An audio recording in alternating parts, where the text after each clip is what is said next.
सारी जीवना भाव मरणो टाळया करुणा करी सरिता कहानी सुरातनी रघुवीरते संजीवनी शोकाति देवी सरितने करुणा विना करी मुनिकुंड संजीवनी समयता भूततले भाजन करी कुंडकुंडर सुशास्त्र साध्या मुदे पूजा ग्रंथादिराय तारामणं भावो ब्रह्मांडना अवधानिकारी प्रसंगसभाले निकरति मोक्षोने पाति अमृतरसंजनि घड़ी घड़ी अनादि मोक्षा विशतविकराति उतरति विभावेति अन्ये स्वरूपगणितो मे परिणति तुझे निश्चय ग्रंथभंग सगुणा व्यवहारमा वेगवा तू प्रज्ञाची ज्ञानने उदयनी संदेशोचेरवा साती साधकनो तुवांजनो संदेश महावीरनो लीसानो वचंतना हृदयनो तो पंथमुक्तिगणो सूर्यगणेर सनिबंधशिखिलताय जानी तने उदय ज्ञानिकनांजनाय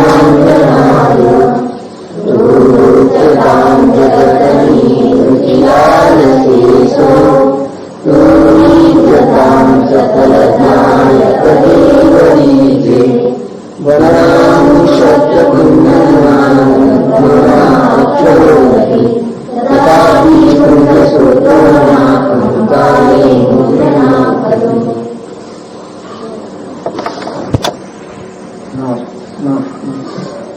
चंद्राचार्यांची टीका कहा सौ शुद्धात्मा इति न विभोधि अपमत्तो न पमत्तो जानो दूजो भावो एवं गणन्य शुद्धकं नावो दोषो कुशो चेव।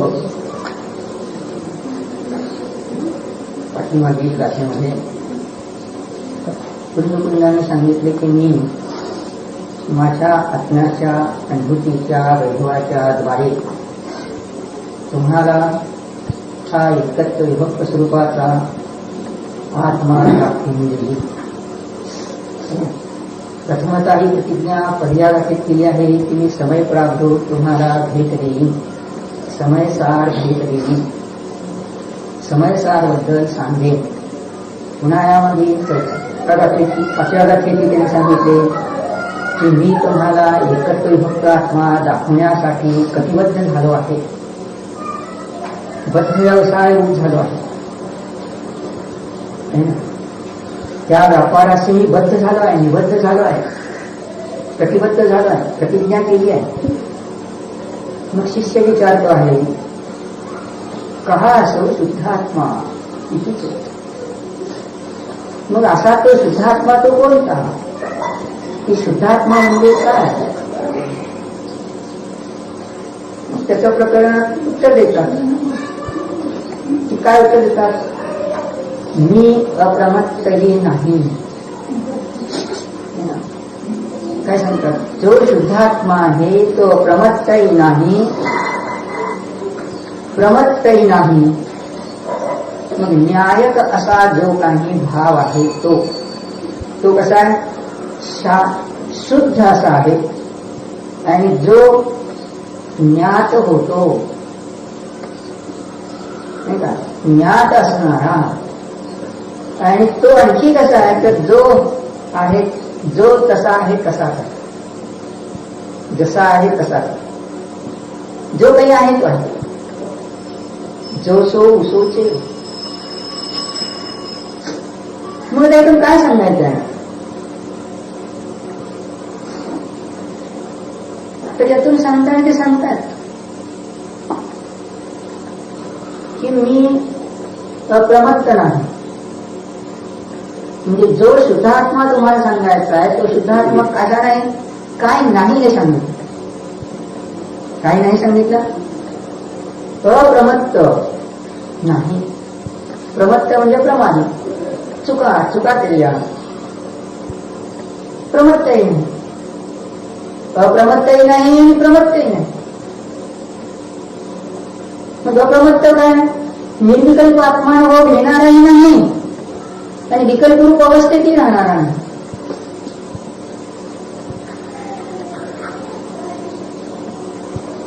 मग काय आहे तर न्यायक भाव जो आहे, अनादि अनंत राहणारा, न्यायक जाणणारा असा न्याय, असा आपला शाश्वत शुद्धात्मा. आणि म्हणून त्याला म्हटलं कसा आहे तो शाश्वत शुद्ध. तो शाश्वत शुद्ध असणारा न्यायक भाव कसा आहे? अनुभूतीच्या वेळेला ज्ञात होतो, अनुभवाला येतो, प्रत्यक्ष प्रतीतीला होतो. आणि त्याचं जर जास्त वर्णन करा म्हणाल तर काय ते जसं काही आहे तसंच, म्हणजे जास्त वर्णन काही सांगितलं नाही. आहे या वस्तूचं एका अपेक्षेने कथन केलं, एका अपेक्षेने वक्तव्य दिलं आणि दुसऱ्या अपेक्षेने सांगितले की जास्त सांगता येत नाही. जसा आहे तसा आहे. मग ते कसं आहे तर याचं पाहत असताना त्यांच्या गाठीकडेच केवळ जर आपण पाहत राहील तर काय आहे? अप्रमत्त पर्याय आणि प्रमत्त हे काय आहे? पर्याय. प्रथमतः वक्तव्य काय केलंय की कुंडकुंडाने लिहिण्याच्या वेळेच्या अगोदर काय केलंय? अंतर्मुहूर्त आत्मानुभव घेतला.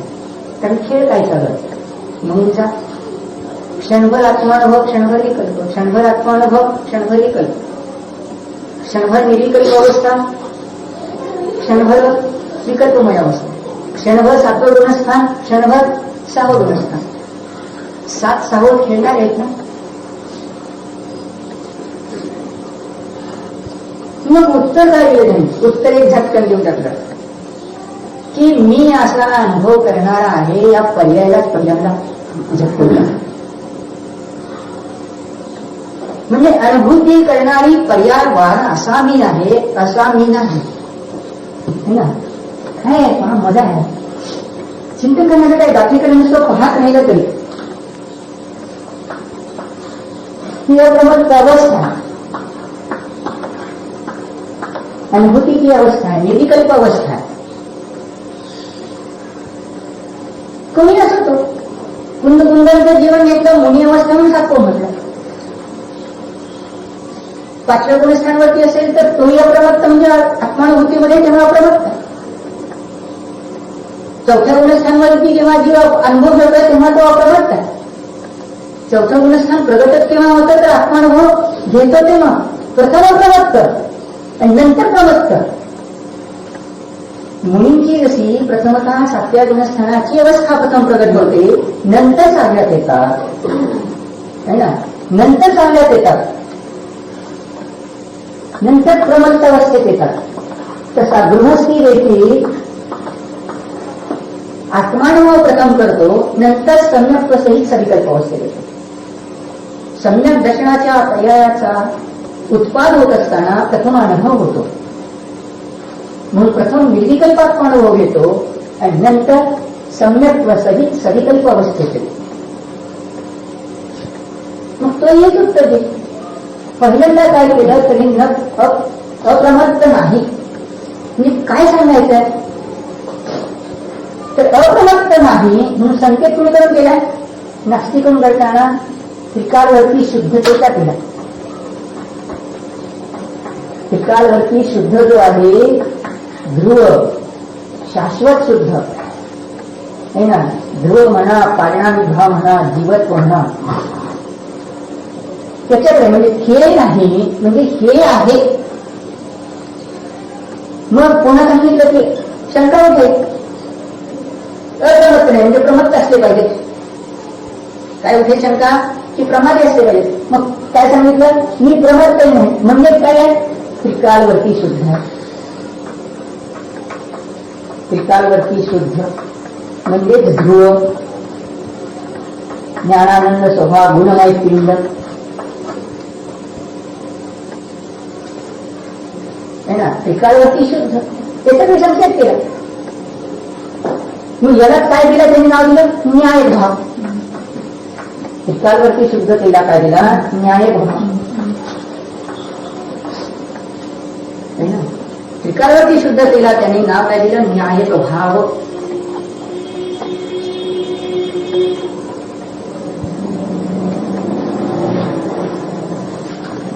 मुकुंद कुंडाकडून चिंतन करताना सांगितलं की 7वं गुणस्थान स्वरूपी नाही आणि 6वं गुणस्थान स्वरूपी नाही.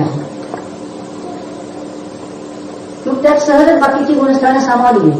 कारण 7 पासून पुढची गुणस्थान कशी आहे, 7, 8, 9, 10, 11, 12, 13, 14 आणि सिद्ध सगळेच कसे आहेत, अप्रमत्त. कर्णायोगाच्या भाषेने, अनुभूतीच्या अपेक्षेने सगळेच कसे अप्रमत्त आहेत. पहिले 3 कसे आहेत, पहिलं, दुसरं आणि तिसरं प्रमत्तच आहे. चौथ्यात काय, अनुभूतीच्या वेळेला प्रमत्त, विकल्पाच्या वेळेला प्रमत्त, 5व्यात अनुभूतीच्या वेळेला प्रमत्त आणि विकल्पाच्या वेळेला प्रमत्त. 6वं गुणस्थान काय आहे, विकल्पाच्या वेळेला प्रमत्त.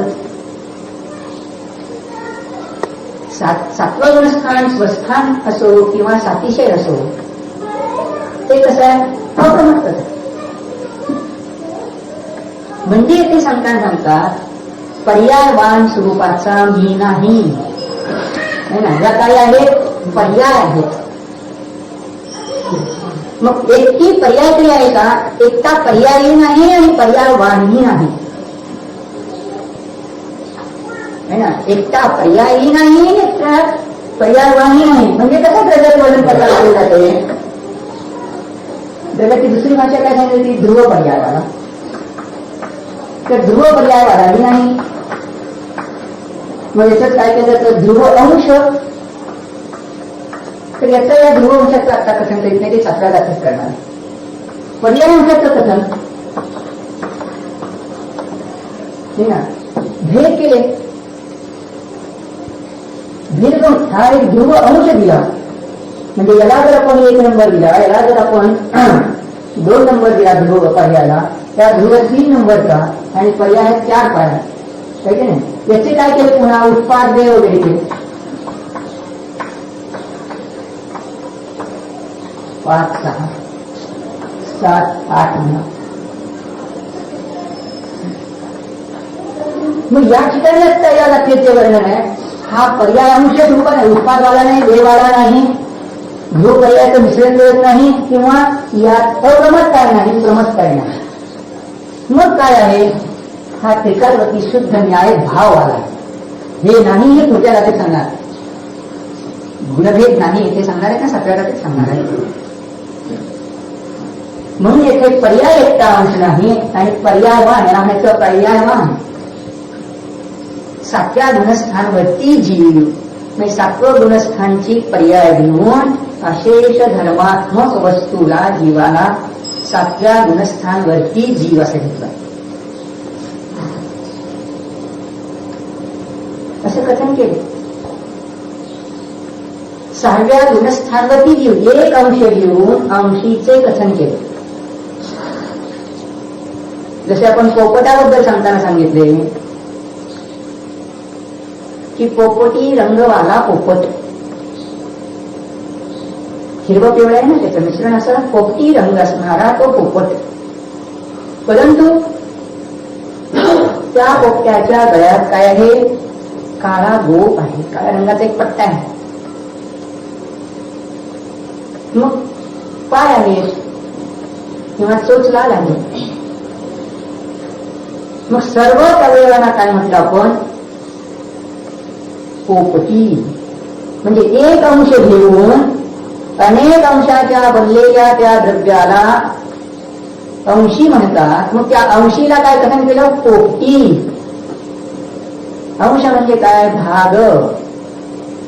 अंश म्हणजे काय? तुकडा. मग अनेक अंशांच्या समूहाला काय म्हटलं? अंशांच्या समूहाला अंशी म्हणतात. पर्यायींच्या समूहाला पर्यायी म्हणतात. मग अंशी म्हणजे द्रव्य, पर्यायी म्हणजे द्रव्य. मग द्रव्य म्हणजे ते काय? वस्तूमध्ये द्रव्यत्व गुण आहे. द्रव्यत्व गुणाच्या अपेक्षेने आपण असे धर्मात्मक वस्तूला द्रव्य म्हटले. वस्तू तरी काय म्हटलं? वस्तुत्व गुण एक घेऊन वस्तुत्व गुणाच्या द्वारे असे धर्मात्मक वस्तूला, पदार्थाला वस्तू म्हटले.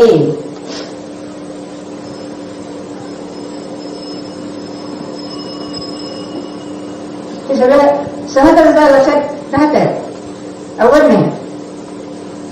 तर थोडंसं आणखी पाहिजे तर उदाहरणं पाहता येते की जेव्हा एखाद्या दुकानाकडे आपण गेलो आणि साड्या खरेदी करायच्या, मग साडी काय सांगितली? साडी हिरवी दाखवा म्हणून सांगितली. मग साडीच्या रंगगुणाची हिरवी पर्याय आहे ना, हिरवी पर्याय पाहून साडीच्या असे धर्मात्मक अंशाला आपण हिरवी साडी म्हटलं. कारण स्पर्श गुणाची पर्याय नाही तिथे. खडबडीत साडी, मऊ साडी, जाडी भाटी म्हणतो ती, मुलायम साडी, तलम. मग तिथे स्पर्शगुण आहे, स्पर्शगुणाची अवस्था आहे. रसगुण आहे, रसगुणाची अवस्था आहे. गंधगुण आहे, गंधगुणाची अवस्था आहे.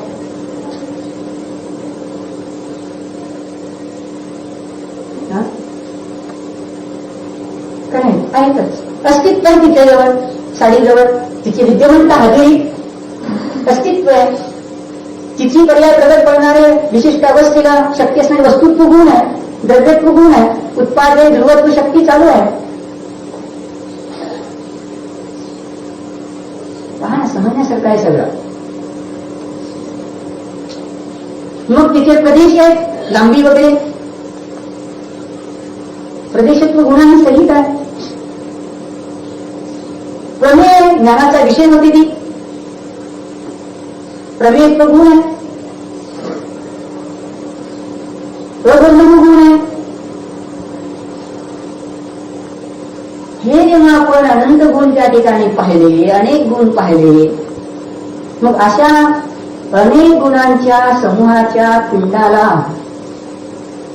आम्ही एका रंगगुणाच्या पर्यायाच्या द्वारे कथन केले. संपूर्ण वस्तू कथन केली ना. मग रंगगुणाची ती पर्याय तर हिरव्या पर्यायाच्या द्वारे संपूर्ण वस्तूला कथन केले. म्हटले हिरवी म्हटले.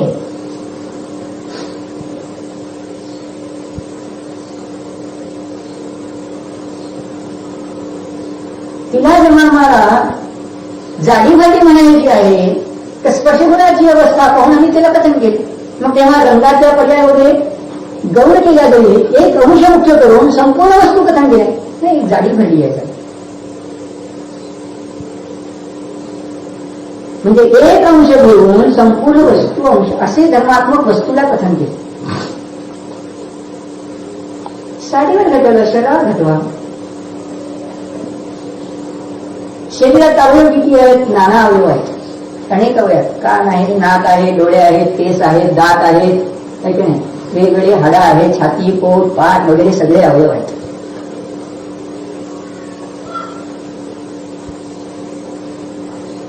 मग मुलाला जेव्हा आम्ही पाहिले, बाळ पाहायला गेलो, जन्मलेलं बाळ पाहायला गेलो, मग बाळ तर पाहिलं संपूर्ण, पण कथन करताना कुरळे केस वालं बाळ असं वर्णन केलंय. मग डोक्याचे त्याचे ते कुरळे केस, पाहून कथन केलं तर काय? केस हे डोक्याचा एक भाग झाला. बाकीचे अवयव, दात म्हणजे केस नव्हे, पोट म्हणजे केस नव्हे, पाठपोट म्हणजे केस नव्हे, हृदय म्हणजे केस नव्हे, म्हणजे अनंत अवयवांनी बनलेल्या अवयवी. अवयव म्हणजे द्रव्य, अवयव म्हणजे एक भाग. मग अनंत अवयवांनी बनलेल्या वस्तूला एका अवयवाच्या द्वारे संपूर्ण वस्तू कथन केली. अभिप्रायात संपूर्ण वस्तू कथन केली. कुरळे केस असणार बाळ, कुरळे केस, त्याचे ते वक्रता वगैरे आहे केसामध्ये.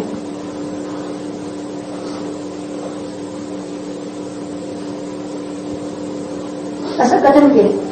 म्हणजे काय?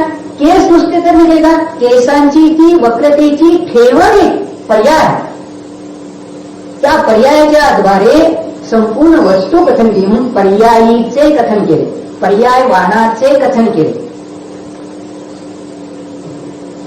जाणलेही तसेच. असं आपण कथन करतो किंवा जाणतो. तसंही ते काय करतात, जेव्हा प्रमत्त पर्याय घेतली, प्रमादी विकल्प करणारी पर्याय, त्या विकल्प करणाऱ्या पर्यायाच्या द्वारे ज्यामध्ये श्रद्धा, ज्ञान, चारित्र्य, अस्तित्व, वस्तुत्व आदी अनंत गुण आहेत, अशा गुणमय जीवद्रव्याला है ना कथन केले. निर्विकल्प समाधीवाला, अनुभूतीवाला एक पर्यायाच्या द्वारे कथन केले. म्हणजे पर्यायवानाचे कथन केले तर काय सांगितलं? मी पर्यायवानवाला नाही, प्रमत्तवालाही नाही. प्रमत्तही पर्याय, प्रमत्त पर्याय. मग एकटी पर्यायवाला तरी आहे का? एकटा पर्यायवालाही नाही आणि प्रमत्त पर्यायवानवालाही नाही.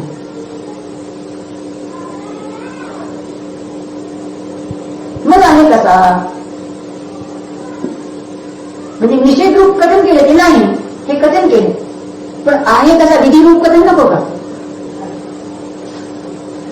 गाय नाही, घोडा नाही, मग ही असणारी वस्तू कोणती आहे? काही विधी रूप सांगावं लागेल की. गाय नाही, घोडा नाही, म्हैस आहे,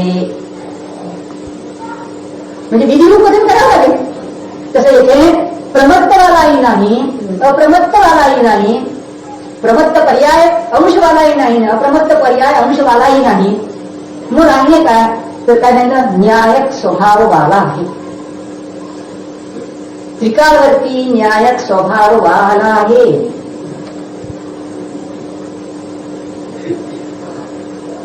मग त्याच्यावर पुढे प्रश्न येतो की हा जो न्यायक स्वभाववाला आहे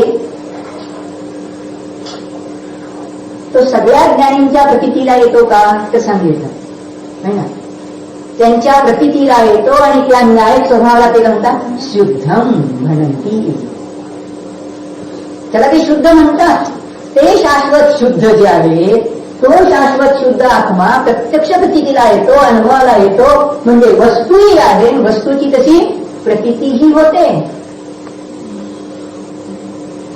पण पाठीमागील वाक्यात सांगितलं की मी अनुभवत आहे त्या वस्तूला, ती वस्तू माझ्याजवळ आहे, तुमच्याजवळ ती वस्तू आहे ना. आणि मग तुमच्याजवळ अशी जी वस्तू आहे तिला शुद्ध म्हणतात, तिला न्यायक म्हणतात. विधिरूप सांगितलं. ती शुद्धता कशी आहे? ही अप्रमत्त अवस्था जशी शुद्ध आहे ती साधी सुरुवात होऊन नाश पावणारी आहे, कदाचित आहे, क्षणिक आहे. पण तशी नाही. मग कशी आहे? कारण काय दिलं नाही नदी म्हणून. मग काय आहे? शाश्वत शुद्ध आहे, शाश्वत शुद्ध आहे, त्रिकालवरती शुद्ध आहे, सतत शुद्ध आहे, अनादि अनंत काळ शुद्ध राहणारी आहे. मग श्रोता एका वेळेस न्यायक आम्ही इथे ध्रुवाकडे कथन केले आहे, संपूर्ण दर्जाकडे न्यायक वानाकडे कथन केलं आहे. हे एका वेळेस ग्रहण करणार नाही म्हणून सांगितले की केवळ न्यायकच तेवढा नव्हे, जोसो उसो चैव. म्हणजे एकच गुण न्याय नाही, गुण एकत्र त्याला ध्रुवात जाईल, इकडे एका वेळेस जाईल म्हणून कथन लगेच चक्रण मिळलं नाही. त्या न्यायपणाबरोबर अनंत गुणमय पिंड आहे, एकटं नाही, खंडित नाही. मग कसं आहे त्याला तेवढ्याचं सगळं झालं ना. बाकीच्या सर्व म्हणजे थोडक्यात लगेच सगळं कथन केलं. आचार्यांची ही शैली आहे, चटकन सांगून चटकन अनुभूतीत उड्डाण मारायचं.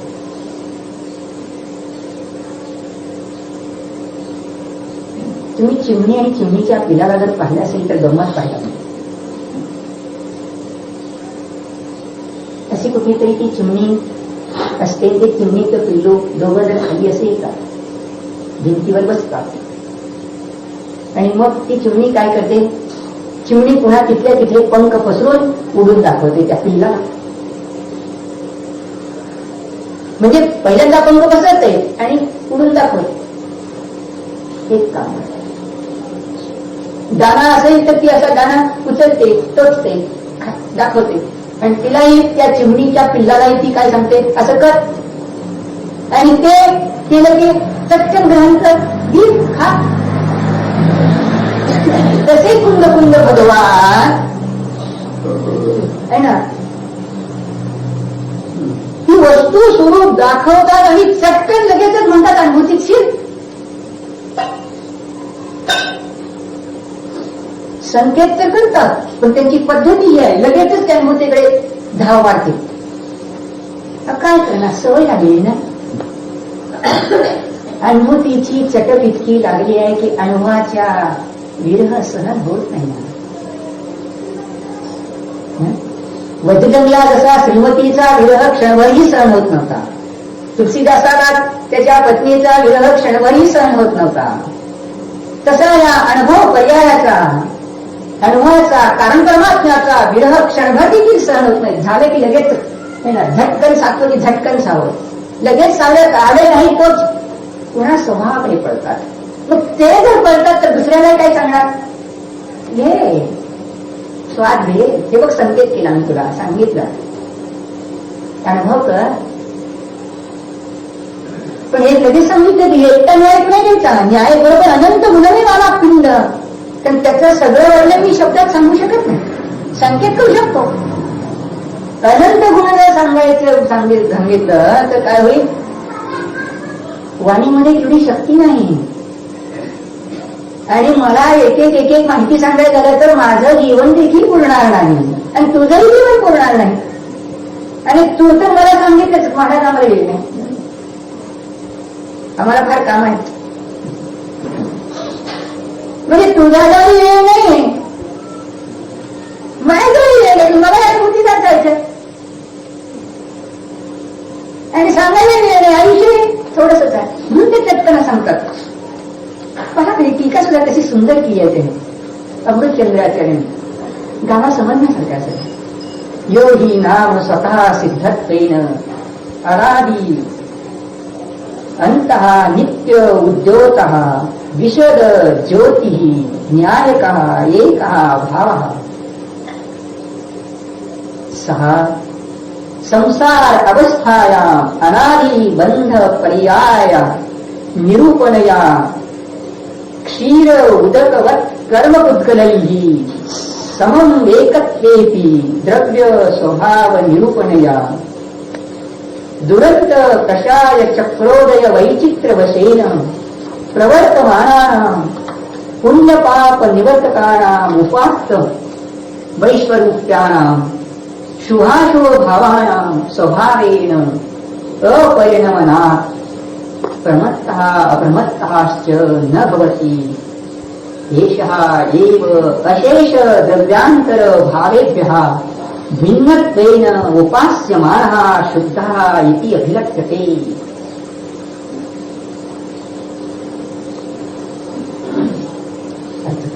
काय सांगितलं, अभिलक्ष्यते सांगितलं जातो, शुद्ध आहे असं सांगितलं जातो. तर मग कसा आहे तो उपास्यमान असणार. मग तो उपास्यमान कसा असणार आहे, अशेष द्रव्य आणि भावापासून भिन्न स्वतःच्या द्रव्यापासून असणारी ती वेगळी द्रव्यांतर. जसं भाषेहून भाषांतर वेगळं म्हणतो, गुजराती भाषा भाषेहून हिंदीत केलं तर भाषांतर केलं, संस्कृत भाषा हिंदीत केलं तर काय म्हणतो, संस्कृत वरून दुसऱ्या भाषेत केलं भाषांतर केलं. तसं निज द्रव्य चैतन्य स्वरूप आत्मा त्याच्याहून वेगळी जे द्रव्य आहे त्यांच्यापासून भिन्न, त्यांच्या भावापासूनही भिन्न आणि आमच्या भावापासूनही भिन्न. गुणभेद आणि पर्यायापासून भिन्न भिन्नतेनं आणखी कसा येतो उपास्यमान असणारा सदा सर्व काळ उपासना करण्या योग्य असणारा असा तो शुद्ध. म्हणजे हा त्रिकालवृत्ती ध्रुव कसा आहे सदा शुद्ध आहे आणि तो कसा आहे अनुभवण्या योग्य आहे. त्याचं ध्यान करायचं आहे, त्याची श्रद्धा करायची आहे, त्याच्याबद्दल विचार करायचा आहे, त्याच्याबद्दलचं अनुष्ठान करायचं आहे. चारित्र प्रवृत्ती कुठे करायची आहे ध्रुवात प्रवृत्ती परापासून निवृत्ती. मग उपास्यमान म्हणून त्याला शुद्ध असं म्हणतात. मग तो कसा आहे ते पहिल्यापासून पाहतात. योगी नाम जो कसा आहे जो उपासना योग्य आहे, ज्याचा अनुभव करायचा आहे, ज्याचे चिंतन करायचं आहे, जो तुला अनुभवायचा आहे, जे अनुभूतीमध्ये येणारं परमरत्न आहे, ज्याच्या अनुभवामुळे तुला परम सुख होते, अतींद्रिय सुख होते, सम्यक सुख होते, सम्यक भोग मिळतो. मग तो कसा आहे स्वतः सिद्धत्वेन म्हणजे कसा आहे स्वतः सिद्ध आहे. काय शब्द महत्वाचा आहे. काय सांगितलं या ध्रुवाला म्हणतात स्वतः सिद्ध. क्षणिक आहे, अप्रमत्त अवस्था झाली, सिद्ध अवस्था जरी झाली, सिद्ध ही अवस्था आहे, पण तिच्याजवळ ध्रुव स्वतः सिद्ध आहे. म्हणजे सिद्ध दोन झाली आता है ना. हा झाला कार्यसिद्ध, त्याला म्हणायचं कारण सिद्ध. मूलभूत वस्तू सतत सिद्ध आहे.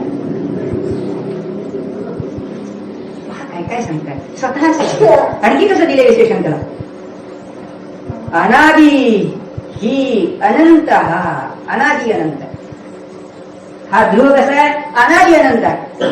म्हणजे या कार्यसिद्धाचं वर्णन नाही, हे सगळं सिद्ध झालं. या अप्रमत्तेचं तर नाही सांगणार आहे ना. आणखी कसं आहे पहा एक एक शब्द नित्य उद्योत नित्य प्रगट असणारा. आणखी कसं आहे कसा प्रगट विशद ज्योतिही सोबत प्रकाश येतात. विशेष ज्योती आहे म्हणजे तिचं नाव काय केलं न्याय. काय किती आहे तो एका भाव. जे सामायिक पाठात चिंतन करता एको मे शाश्वतश्चात्मा ज्ञान दर्शन रक्षणा शेषामे बाह्या भावा संयोग लक्षणा. सामायिक पाठात तेवढशी ओळ आहे, एक श्लोक आहे, त्यातील त्या पहिल्या ओळीचं वर्णन जे आहे आणि त्या दुसऱ्या निर्दर्श आपण भिन्न केल्या शेष भावापासून भिन्न केलं. मग विधिरूप काय सांगितलं पहिल्यांदा विधिरूप तिथे सांगितलं. स्वतंत्र आहे, स्वतःहून तयार होते, दुसऱ्या कोणी तयार करतो, ती स्वतः सिद्ध झाली. ती विवक्षा वेगळी, त्या नयात्मकता विषयी विवक्षा वेगळी आहे. एक सूत्र नयाने सांगायचं आहे, पण पर्यायाचं अस्तित्व अनादि अनंत नाही ना. म्हणून ध्रुवाला म्हणायचं कारण, पर्यायाला म्हणायचं कार्य. पर्याय हे कारण नाही, पर्याय हे कार्य आहे.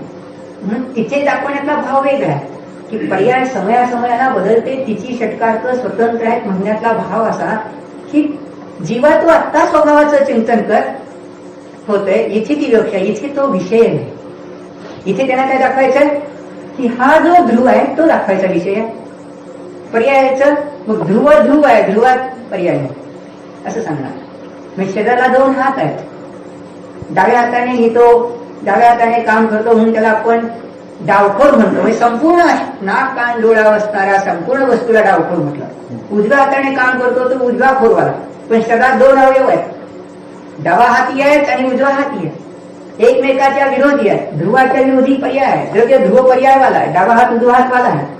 परंतु इथे सांगताना काय सांगितलं की मी पर्यायवाला नाही काय सांगायचं आहे. मग इथे ध्रुवाचं वर्णन करायचं आहे म्हणून ध्रुवाचं पहिल्यांदा वर्णन करतात. ठीक आहे, न्यायक भाव देऊन त्रिकालवरती न्यायक जाणणारा अशा रीतीने देतात. आणि ती कशी आहे नित्य उदित आहे, म्हणजे कधी विघडी होती आणि नंतर प्रगट झाली असं नाही.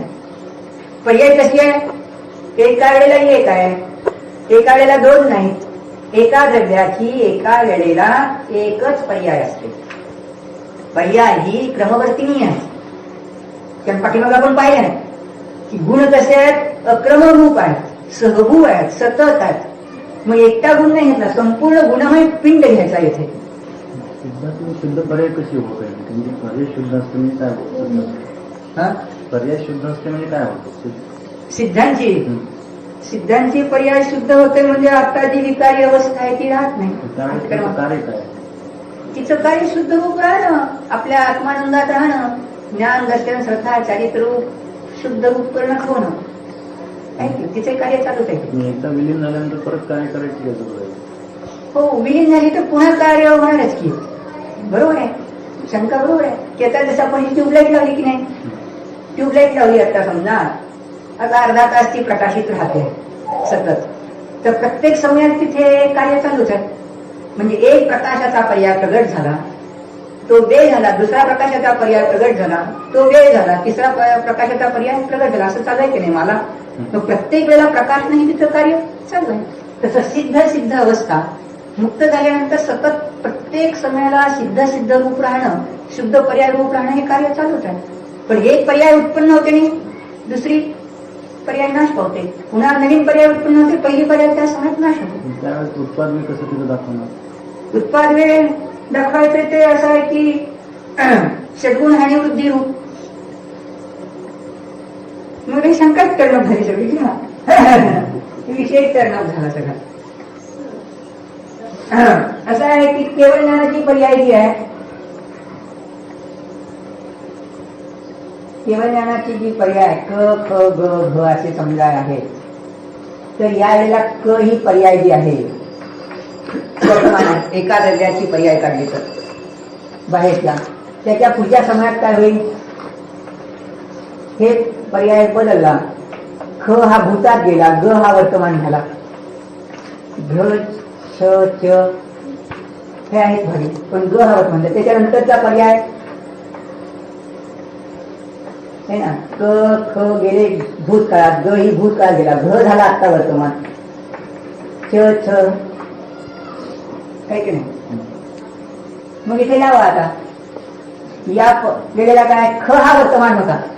जेव्हा ख हा पर्याय विशिष्ट द्रव्याचा वर्तमान होता, तेव्हा ग वगैरे ग घ छ काय होते, भविष्यकाळात होते.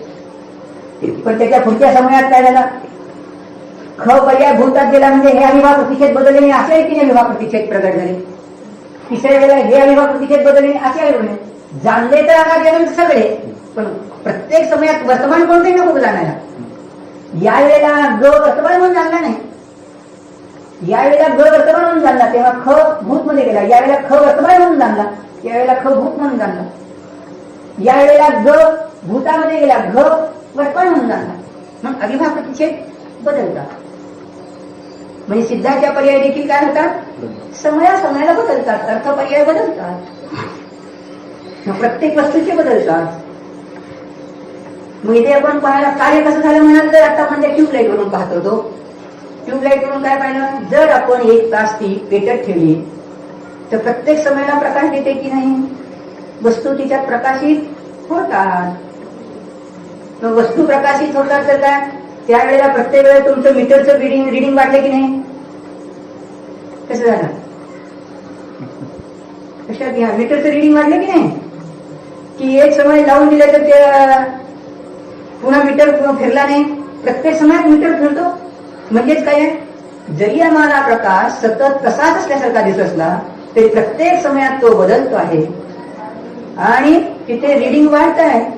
म्हणजे त्याच्यातले आकडे जे आहेत मीटर मधले, ते जे मशीन आहे त्याचे आकडे बदलले आणि मग म्हणतो इतके 4 होतं, ते आता 10चं रिडिंग झालं, असं बदललं. म्हणजे कार्य चालू आहे. तसं सिद्धार्थ सतत जाण्याचं काम चालूच आहे, फुकट नाही काम करीत, काम चालू आहे. म्हणतात काय कामाचं फळ, आनंद भोगतात सारखा, दुःख नाही भोगत, आनंद भोगतात सारखा, फलयुक्त आहे. पण हे कसं आहे, हे जे पर्याय प्रगट झाले त्याचा मूळ आधार कोण, ज्ञान गुण. मग ज्ञान हा एक काय दाखवला, सुपरिचित आहे सगळ्यांना साधारणतः. ज्ञानशक्ती जी आहे ती चटकन ओळखता येते, अचेतन द्रव्यापासून भिन्न करता येते, आहे की नाही? आणि असं देखील दाखवलं, मग न्यायच दाखवला. मग ही कशी आहे ते सांगितलं, नित्य उदित आहे, म्हणजे क्षणिक उदितता दाखवली नाही, है ना? कारण आपला एक विचार तरंग आला आणि गेला, दुसरा विचार तरंग आला असताना पहिला विचार तरंग नाश पावला, वेळ झाला, खर्च होऊन गेला. तिसरा विचार तरंग आला ना, दुसरा विचार तरंग नाश पावला. मग तो सतत राहिला नाही, सतत त्या आविर्भूत राहिला का नाही, पण ज्ञान गुण सतत राहिला.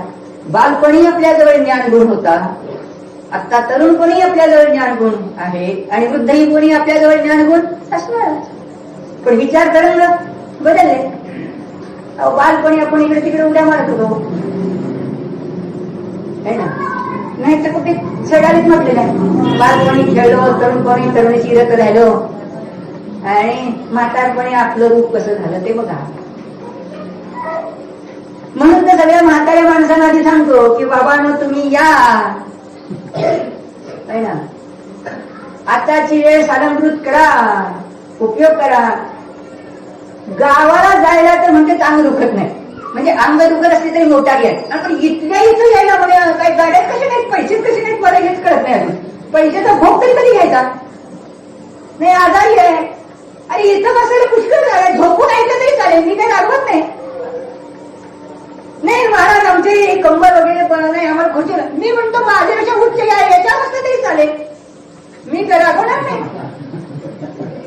त्यात अभिनयचा काही प्रश्न नाही, अभिनय होतोय तो ऐकायला येत नाही, हा अभिनय आहे, जिनवानीचा अभिनय आहे. माझा काय हो, मी एक कोण घेऊ, मला मान पाहिजे असं नाही, मला गर्दी पाहिजे असं नाही, जीवन अलंकृत करायचं की नाही हे पहा.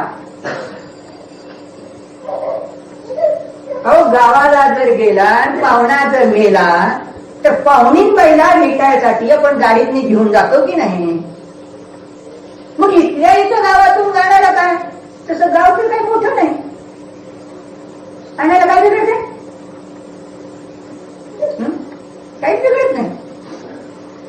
सगळ्यांनी हजर राहणं आवश्यक आहे. काय होईल, तिथे जे घरात चाललंय ना, दूध सांडलं, तूप सांडलं, पैसे सांडले, ते गिरायकाकडनं 5 पैसे आणि कमीच घेतले, आणि तिथून एका वेळेस लक्षात आलं की त्यांनी काय नाही, त्यांनी ते मीठ घेतलं होतं आणि त्या मिठाचे पैसे याच्याकडून घ्यायचे राहिले. तर तिथे डोक्यात सुद्धा झालं, मिठाचे पैसे याची घ्यायचे राहिले. करायला तर काही येत नाही त्या पलकारून पडल्या, परंतु डोक्यात मात्र ताप सुरू झाला की पैसे राहिले मिठाचे, पैसे राहिले मिठाचे, पैसे राहिले मिठाचे, पैसे राहिले मिठाचे. त्याच्यापूर्वी एक अर्ध्या तासापूर्वी एक गिराईक केलं होतं, जिथं त्याला 8 आणे मिळायचे होते, त्याच्याकडून 5 रुपये काढले होते, ते विसरला. पण हे मिठाचे पैसे 5 पैशाचं गेलं, 5 पैशाचं गेलं, 5 पैसे गेलं, आणि ते डोक्यात विचार करीत आहे ना, करायला तर काय झालं नाही, आणि पोरांनी काय ऐकलंच नाही. समजा एखादा आज्ञाकारी असतं तर चुकलं म्हणून पाया पडला, आणि नसल्या आज्ञाकारी जाऊ देवा काय केलं एवढी ऐकत नाही, यांच्या डोक्यात तेच विचारलं. मग असं पोरांनी केलं तर कसं होणार, सगळं घर धुवून जाणार, हे विचार सगळं इथं आलं तर नियम बदललं, आहे ना? ग्रंथ बघायला मिळाला, शास्त्र बघायला मिळालं, फळा बघायला मिळाला, नाहीतर कानाने ऐकायला मिळालं. नाही महाराज आता कान जरा थोडेसे थकले, मग यंत्र लावायचे घेतात. डॉक्टर लोकांनी, सगळ्या मशिनरी लोकांनी किती सांगायचं, तिथे उपयोग करते, इथे का नको?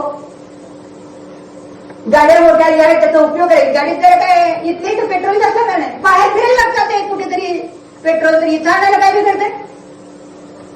मला हेच कळत नाही खरं की आपल्या संपत्तीचा कसा भोग घ्यावा हे सुद्धा कसं कळत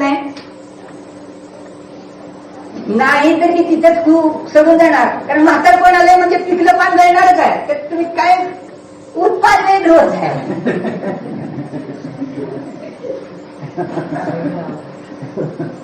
कारण हे सुटून जाणार आणि नवीन स्वर्गातलं मिळणार. पण हे जर ऐकलं तत्वज्ञान तर वरच्या स्वर्गात जाणार. नाहीतर जरी स्वर्गात पहिल्या गेला तर तिथं काय झालं, मग वाहनवाला देव झाला, म्हणजे हलक्या पळात जन्मला. परवडते का बघा? तिथं काय म्हणा, आम्ही उन्नती करू, आम्ही गरिबी होती इथे उन्नती करून श्रीमंत बनू शकाल. पण स्वर्गात जर गेला आयुष्यभर त्याने वाहनच बनायचं, बाकी काही नाही. मग परवडतंय का? नाही परवडत तर इथं या, हजर राहा. कारण यात शिवभाव हा व्यवहार आहे. जरी ऐकायला येत नसेल तरी या, का तुम्ही येताय म्हणून नातू पण तू विचार करतील आमचे बाबा जात होते. कमीत कमी ते दिग्दर्शन होईल लोकांना की शास्त्राला जायचं असतं, ती वेळ चुकवायची नसते. म्हणून त्यांना काय आहे ते संस्कार पडतील, म्हणजे आपल्या कृतीने संस्कार पडतात. सहज घडतं हे व्यवहारशास्त्र. आणि सुटायचं सुटूनच गेलं, त्यात काय बिघडलं. गंडगी आहे ना. या चिंतनात विचारात जर अडकलो, गुंग झालो, तर काय झालं. अरे मी न्याय स्वभावी भगवान आहे, मायाजवळ सतत आत्मा आहे, मी स्वतः सिद्ध आहे. म्हणजे आजपर्यंत आपण जे ऐकलं होतं की ते सिद्ध आहे. काय ऐकलं होतं. ते सिद्ध आहेत, ते मुक्त आहेत, ते थोर आहेत. आता काय कळालं. मी स्वतः सिद्ध आहे. आणि तो कसा आहे. अनादि अनंत. तो सिद्ध कसा आहे. पर्यायाला साधी अनंत. जास्तीत जास्त तसं जरी म्हटलं तरी साधी अनंत काळ राहतो. परंतु त्याला त्याला अप्रमत्त म्हणतात. तर आचार्य काय सांगतात. तो मी नाही सांगितलं नाही. पहिल्या गाथेत या गाथेत सांगितलं. पण ही स्वतः सिद्धाची जर माहिती मिळाली तर मी स्वतः सिद्ध भगवान आहे तसं चिंतन होईल, प्रतीती होईल. त्या सिद्धाच्या प्रतिमेचं दर्शन करताना, त्या भगवंताचं दर्शन करताना मी स्वभाव सिद्ध आहे याचं भान होईल, प्रतीती येईल, आत्मदर्शन होईल. केवढा मोठा भाव आहे. दैनंदिन जीवनात उपयोगी. म्हणजे तिथलं दुकानातलं काय झालं याची काळजी आपोआप गेली घालवावी लागली नाही. आणि ती काळजी तर गेलीच गेली. पुढे जी काळजी करून आम्ही जी चिडाचिड भांडणं करणार होतो तेही द्वेष संपले. द्वेष घालवावे लागले नाही. द्वेषाचे प्रसंग सहज निघून गेले. मला तर सांगतोच रोज सुनबाईजवळ तिला सांगायचं कसं गोड बोलायचं तेही सांगतो. आता पाहिजे तर आता प्रकरण जरा बदललं, काय करणार तिथे वेळी संपत आली. कसं सांगायचं. सुनबाई आता कसं आहे. आमच्या जुन्या गोष्टी होत्या, मग आता तुझं जीवन नवीन आणि नवीन नवीन गोष्टी. तेव्हा पोरांना तुझ्या मालकांना सगळं आता हे नवीन नवीन आवडणार. म्हणून तू सगळं घर तुझ्या पद्धतीने सुशोभित कर. आणि ते किती छान असते. जरा नवीन फॅशन जरा बरी आहे. म्हणजे सुनबाईला तिचं स्वातंत्र्य दिल्याचं दाखवलं आणि आपण त्या घरात अडकणार होतो ते आपलं स्वातंत्र्य मोबाईल आपण मोकळं झालं. राग द्वेष तर नाही आणि ती खुश आहे. खुश किती झाली. अरे काय सांगाल तुम्हाला. शेजारीला सांगते माझी सासूबाई किती किती छान. का माझ्या मनाप्रमाणे घर सजवायला मिळालं. म्हणजे मी लहानपणी असताना लग्न झाल्यानंतर माझं घर कसे सजवून काढेल हे ठरवलं होतं. त्याची सगळी आता मला मोकळीक आहे. स्वयंपाक करायची तुला चांगले पदार्थ येतात तू कर. म्हणजे स्वयंपाक शास्त्रात मोकळी झाली. म्हणजे विश्रांती मिळाली की नाही. आणि गोड बोलून भांडण नाही. आणि त्यावेळेस तुम्ही सांगा बघा भांडणं करतात. तुम्ही घरात जाऊन बघा. तुम्ही सांगा की माझ्या पद्धतीप्रमाणे घर सजव. म्हणजे ती ते तिच्या पद्धतीप्रमाणे करत होती किंवा काहीतरी चुकले की विचारायला येते सारखं. म्हणजे अडकली सासूबाई ती घर सजवण्यात. म्हणजे जरी लाकडं आता स्मशानात गेली तरी घर सजवायचं या विचारातच अडकलं. दुःख झालं की नाही बाबांनो. आणि त्याचं फळ काहीच नाही. मग त्याचा विकोपाला गेलं तर तिने सांगून टाकलं नवऱ्याला आपल्याला या घरात नको, आपलं वेगळं करून घ्या. मग म्हाताऱ्या म्हातारी म्हणाले या बघा उद्या काय आश्रम काढा म्हणाले. वृद्धाश्रम काढा. वृद्धाश्रम काढा. आणि मग म्हणाले त्यांच्यासाठी वेगळे. नाही तर मग पेपरमध्ये गोळ्या म्हातारी माणसं झाली तर त्यांना गोळ्या भरून मारून टाका. आहे की नाही. अशी व्यवस्था सुरू झाली. अरे तिथं तसं करण्यापेक्षा इथं जर आला तर त्यांनाही स्वातंत्र्य मिळालं ना आपल्याला उदासीन आश्रम मोबाईल मिळाला. बरे भरती नाही झाला. मी कुठे म्हणतो भरती होणार. खा की कुठे नको म्हणतो मी तुम्हाला. 4 वेळा खाण्याचं 10 वेळा खा. पण मी न्याय काय एवढं विचारतोय का. कमीत कमी एवढी अट आहे. पुढे बंधनांप्रती आणि जास्त चिंतन केलं तर फारच चांगली गोष्ट आहे. वेलकम. आणि काय झाला मुली झाला तर वेलकम. परंतु तसं होत नसेल तर तू दिवसा खा की रात्री खा काही म्हणत नाही. ऐकायला काय बिघडले. अरे सिंहाने अगोदर मांसच खाल्लं होतं आहे ना. मारीची चा झालेला सिंह, महावीरांच्या पर्यायाच्या अगोदरच असलेली सिंहावस्था, वाघाला मारलं होतं ना त्याने. मग मांसाचा गोळा तर पोटात गेला होता, रक्त तर प्याला होता, तिथे 75 हरिण पडलंच होतं त्याच्या मारून. मग अशा त्या विचित्र अवस्थेत त्याला उपदेश 4 महिने दिला. मग तुम्ही त्या खाण्यापिण्यात अडकला असलं नाही, तुम्हाला आत्ता उपदेश ऐकायला काय बोध आहे? पटलं तर घेतलं, नाही तर सुटलं, नाही तर असं कुठे आहे? नाही तर जाहिराती चालतात इतकं रस्त्यावरून. रस्त्यावरून नाना जाहिराती चालतात, पेपरमधून नाना जाहिराती येतात. पटलं तर घेतलं, नाही तर पडली. तसं काय इथलं पटलं तर घ्या, नाही पटलं तर काय इथंच सुटलं, काय बिघडलं, काय ओझ आहे का? डोक्यावर काय ओझं पडतंय का? पैसे काय खर्च केले का? पैसे काय खर्च केले नाही.